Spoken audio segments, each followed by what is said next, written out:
Greetings, my name is Siphiwe Baleka.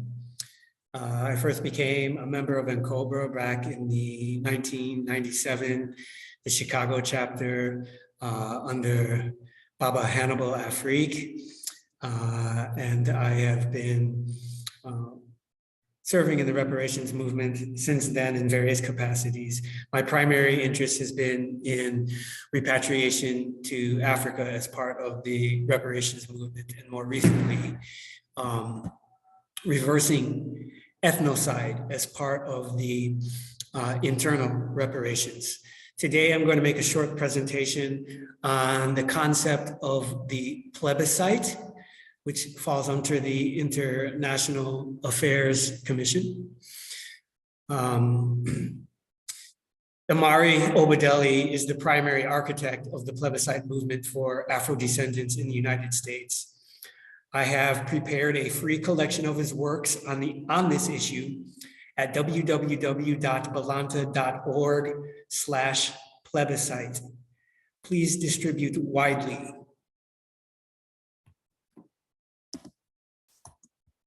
Okay.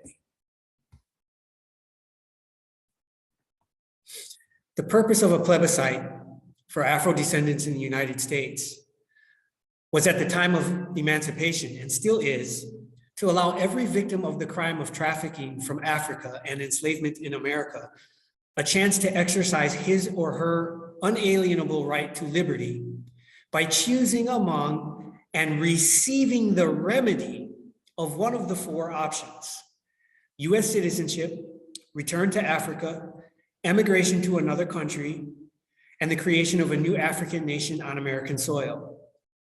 In the context of the Emancipation Proclamation, the 13th and 14th Amendments, a plebiscite was the procedural step necessary to empower the newly freed men to exercise their freedom to determine their destiny. A plebiscite is no mere survey. A plebiscite is a popular vote on a proposal which includes the entire populace. Voters are asked to either reject or accept the proposal, with the outcome of the plebiscite determining the fate of the proposed measure, action, constitution, or other political proposal. A plebiscite should not be confused with a general election or regular voting, as no party candidates are included in it. The word comes from the Latin plebis, meaning the people, and citum, or decree.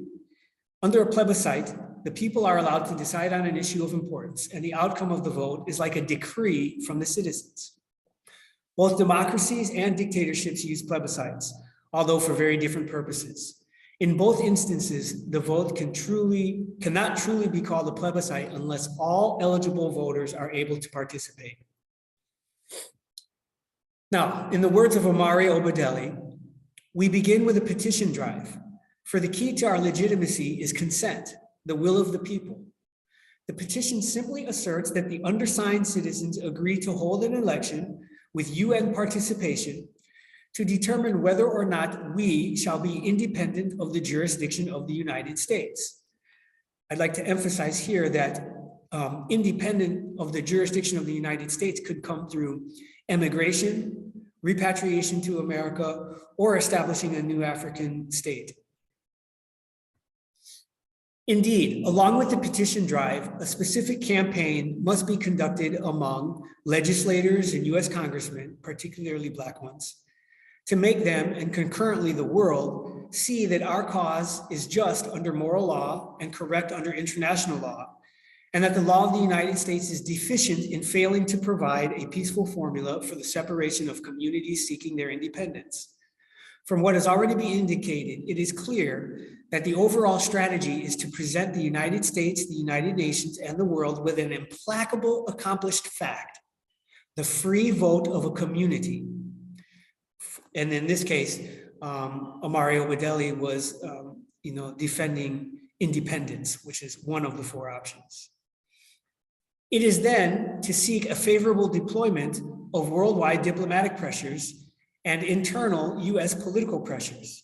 It is finally to follow up the independence vote with creation of a local government and a pattern of action by the local government and the republic that constitutes the exercise of sovereignty, In other words, the government after the vote must act like a government, or after the vote, actions must be taken to implement immigration and repatriation and full and equal citizenship.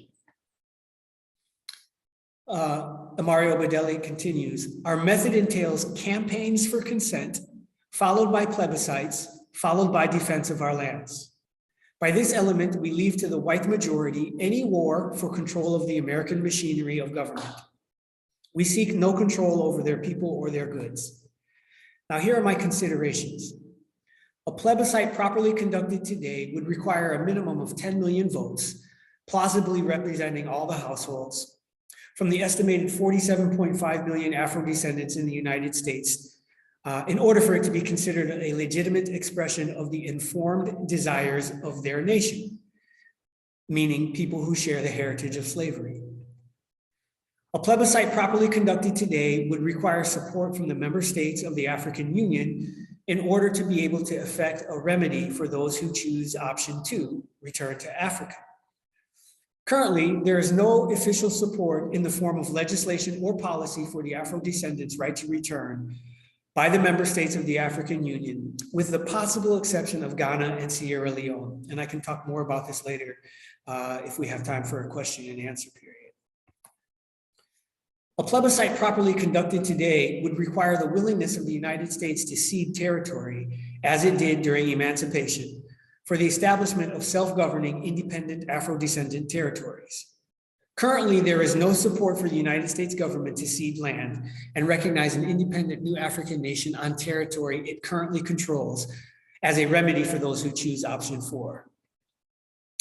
A plebiscite properly conducted today would require reparations from the United States government to overcome the racial wealth and health gap in order to effect a remedy for those who choose option 1 to become full and equal citizens of the United States of America. Currently, the United States is only willing to study the idea of reparations and is not prepared to make any comprehensive payments and wealth transfers. A plebiscite properly conducted today would require the United States to conclude immigration treaties with other nations to create a special class of immigrants for Afro-descendants choosing option 3 to emigrate to non-African nations. Currently, there is no support for this. Currently, there is no organized authority with the political will and sufficient resources to properly prepare a plebiscite for Afro-descendant self-determination in America. In other words, there is no Afro-descendant entity in the United States that could command consent from 10 million of its community members to participate in a plebiscite. Thus, it is premature to conduct a plebiscite at this time. Even a well-attended plebiscite could produce at most symbolic gains and a moment of unity and direction, but the realistic opportunity for remedy remains extremely limited.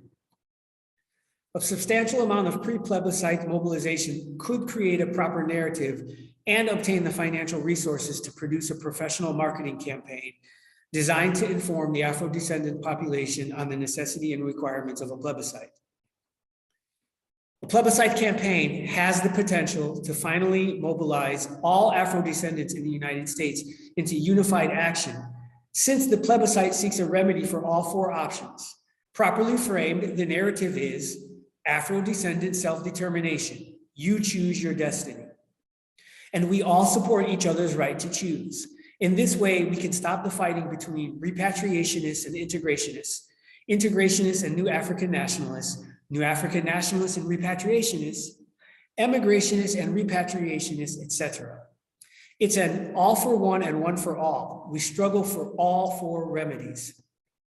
In conclusion, it is my opinion, essentially, that the reparations discussion should be framed in terms of the plebiscite. How do we get the resources to provide remedy for all 4 options? Thank you.